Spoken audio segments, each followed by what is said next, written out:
ಅಚ್ಯುತಪದಾಂಬುಜ ಯುಗ್ಮರುಕ್ಮ ವ್ಯಾಮೋಹದ ಸಜರಾಣಿ ತೃಣಾಯ ಮೇನೆ ಸ್ಮದ್ಗುರೋರ್ಭಗವತೋಸ್ಯ ದಯೇಕ ಸಿಂಧು ರಾಮಾನುಜ ಚರಣೋ ಶರಣಂ ಪ್ರಪದ್ಯೆ.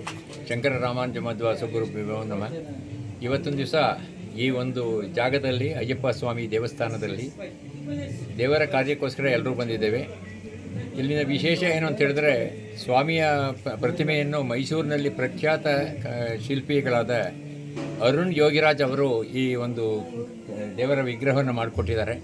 ಅವರ ಕುಟುಂಬವನ್ನೆಲ್ಲ ಭಗವಂತ ಚೆನ್ನಾಗಿಟ್ಟಿರಲಿ ಅಂತ ದೇವರಲ್ಲಿ ಪ್ರಾರ್ಥನೆ ಮಾಡ್ತಾ, ರಾಘವೇಂದ್ರ ನಗರದಲ್ಲಿ ನೆಲೆಸಿರುವಂಥ ಈ ಹನುಮ ಜಯಂತಿ ಮಹೋತ್ಸವ 3ನೇ ವರ್ಷದ ಆಚರಿಸ್ತಾ ಇದ್ದೀವಿ.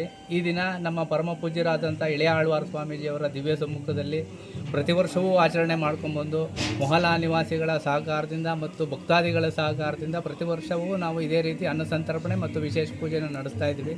ಮತ್ತು ಗುರುಗಳ ಅನುಗ್ರಹದಿಂದ ಮುಂದಿನ ದಿನದಲ್ಲಿ ವಿಶೇಷವಾದಂಥ ಒಂದು ಕೇರಳ ಮಾದರಿನಲ್ಲಿ ಅಯ್ಯಪ್ಪ ಸ್ವಾಮಿಯ ದೇವಾಲಯ ನಿರ್ಮಾಣದ ಸಂಕಲ್ಪವನ್ನು ಹೊತ್ತು ನಾವು ಈಗ ಅದನ್ನು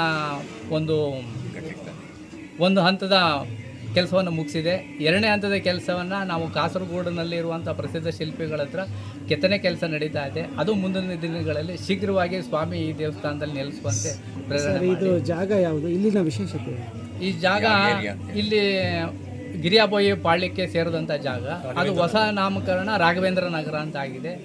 ಇಲ್ಲಿ ಈ ಪಾಳ್ಯದಲ್ಲಿ ಬರುವಂಥ ಸಂದರ್ಭ ಏನಪ್ಪ ಅಂದರೆ, ಅಲ್ಲಿಯ ಭಕ್ತರು ನಮಗೆ ಸ್ವಾಮಿಯ ಪ್ರೇರಣೆಯಿಂದ ಸ್ವಾಮಿಯ ತಾವಿಲ್ಲಿ ನೆಲೆಸಿ ಸ್ವಾಮಿಯ ಜೊತೆಗೆ ತಾವು ಈ ಭಾಗದಲ್ಲಿನೂ ಅಯ್ಯಪ್ಪ ಸ್ವಾಮಿ ಜೊತೆಗೆ ಪರಿವಾರ ದೇವತೆಗಳಾದಂಥ ಗಣಪತಿ, ಸುಬ್ರಹ್ಮಣ್ಯ, ಅಮ್ಮನವರು, ಗುರುವಾಯ ಕೃಷ್ಣ, ಆಂಜನೇಯ ಸಮೇತವಾಗಿ ನಮ್ಮ ಮೊಹಲಾದಲ್ಲಿ ನೆಲೆಸಿ ಈ ಮೊಹಲನ್ನು ಉತ್ತರೋತ್ತರವಾಗಿ ಅಭಿವೃದ್ಧಿ ಆಗಲಿ ಅಂತ ಅವರ ಸಂಕಲ್ಪದ ಮೇರೆಗೆ, ಸ್ವಾಮಿಯ ಸಂಕಲ್ಪದಂತೆ ಇಲ್ಲಿ ಬಂದು ನೆಲೆಸಿದ್ದೀವಿ. ಇದು 3ನೇ ವರ್ಷ.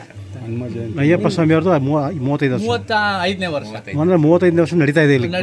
1992 ಫೆಬ್ರವರಿ 2ನೇ ತಾರೀಕು ಮೊದಲನೇ ಕುಂಭಮೇಳ ದಿನ ನಾವು ಇಲ್ಲಿ ಅಯ್ಯಪ್ಪ ಸ್ವಾಮಿನ ಪ್ರತಿಷ್ಠಾಪನೆ ಮಾಡಿದ್ವಿ. ನಿಮ್ಮ ಹೆಸರು ಹೇಳ್ಬೋದು.